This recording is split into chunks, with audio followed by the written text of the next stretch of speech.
¿Sabías que una sola familia pudo cambiar el curso de la historia europea, financiando ejércitos y derrotando a Napoleón? Esta es la increíble historia de los Rothschild y de cómo construyeron un imperio financiero que redefinió el poder. Todo comienza a finales del siglo XVIII en el gueto judío de Frankfurt, Alemania. Allí vivía Mayer Amschel Rothschild, un hombre con una visión extraordinaria. No era un noble ni un general, sino un modesto comerciante de monedas raras y antigüedades.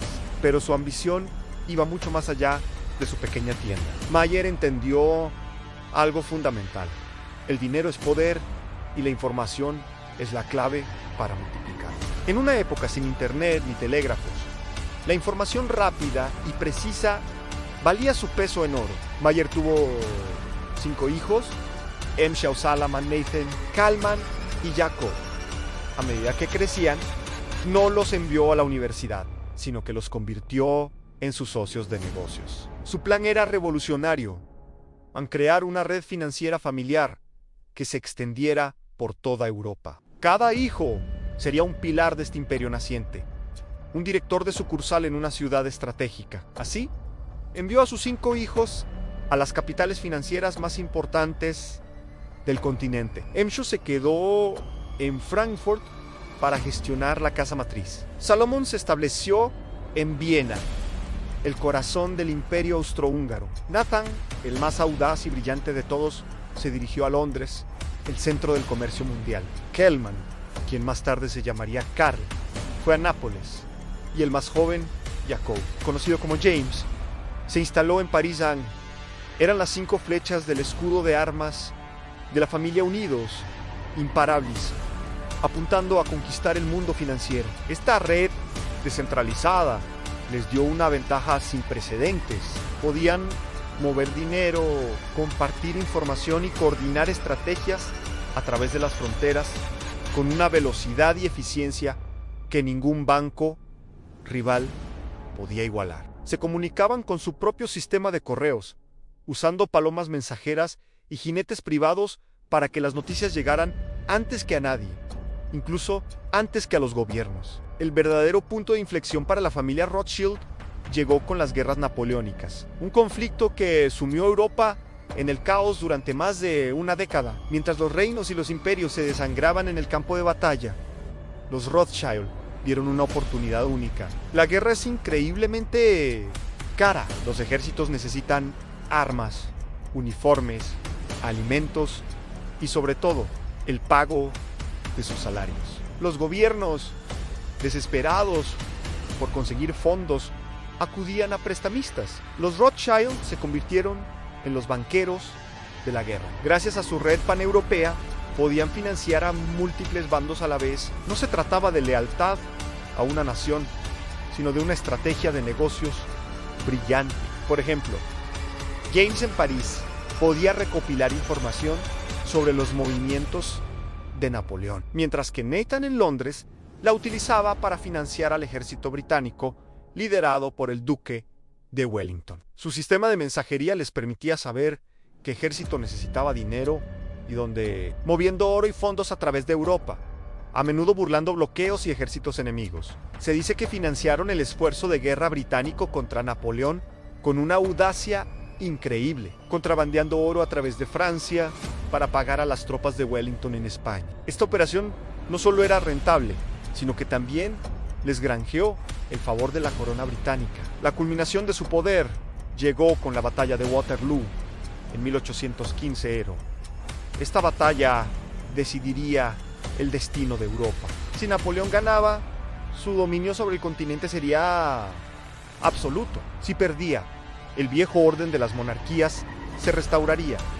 Los mercados financieros de Londres estaban en vilo. El valor de los bonos del gobierno británico se desplomaba ante la incertidumbre. Aquí es donde la leyenda y la realidad se mezclan, pero la esencia de la historia es la misma en la velocidad de la información. Nathan Rothschild, en Londres, sabía que el resultado de Waterloo era crucial. Había posicionado a sus agentes cerca del campo de batalla. Tan pronto como la victoria de Wellington fue clara, un mensajero de los Rothschild partió a toda velocidad hacia la costa. Cruzó el Canal de la Mancha en medio de una tormenta y entregó la noticia a Nathan. Él supo de la derrota de Napoleón casi un día entero antes que el propio gobierno británico. Con esta información privilegiada, Nathan se dirigió a la bolsa de Londres, pero en lugar de comprar bonos del gobierno, empezó a venderlos masivamente. Los demás inversores, viendo al famoso banquero deshacerse de sus bonos, entraron en pánico. Pensaron que eso solo podía significar una cosa: Wellington había perdido. El pánico se apoderó del mercado. Todos comenzaron a vender frenéticamente y el precio de los bonos se desplomó hasta casi no valer nada. Fue entonces, en el punto más bajo, cuando Nathan dio la orden a sus agentes de comprar todos los bonos que pudieran a precios de risa. Unas horas más tarde, llegó la noticia oficial: a Napoleón había sido derrotado. El valor de los bonos británicos se disparó por las nubes. En un solo día, Nathan Rothschild multiplicó la ya inmensa fortuna familiar a un nivel estratosférico. Algunos historiadores debaten los detalles exactos de esta operación, pero nadie duda del resultado final. La batalla de Waterloo consolidó a los Rothschild como los amos indiscutibles de las finanzas europeas.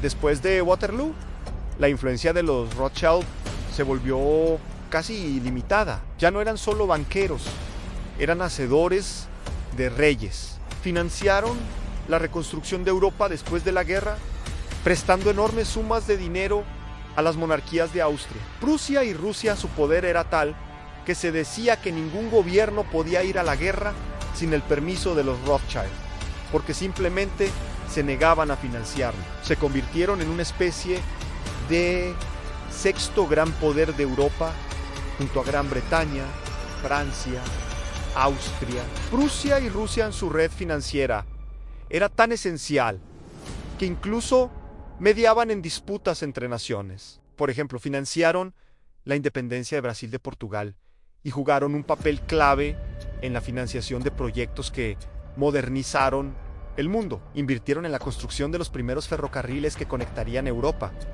un proyecto visionario que revolucionó el transporte y el comercio. También financiaron la compra del canal de Suez por parte del gobierno británico. Una jugada geopolítica maestra que aseguró el control británico sobre la ruta comercial más importante hacia la India. El primer ministro británico, Benjamin Disraeli, necesitaba 4 millones de libras esterlinas de la noche a la mañana para asegurar la compra.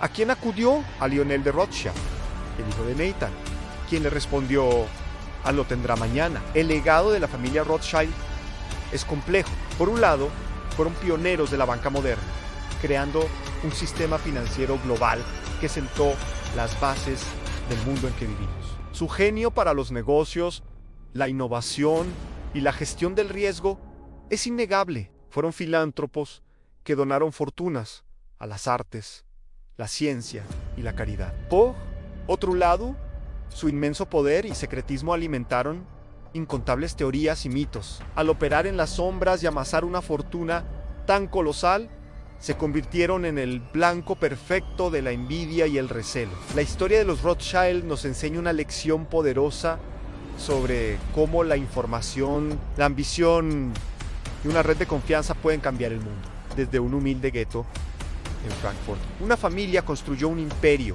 que financió guerras, derrocó a un emperador y dio forma al destino de naciones enteras. Su historia no es solo sobre dinero, es sobre el poder que se esconde detrás del dinero y cómo una estrategia brillante puede reescribir la historia. Gracias por acompañarnos en este viaje a través del tiempo.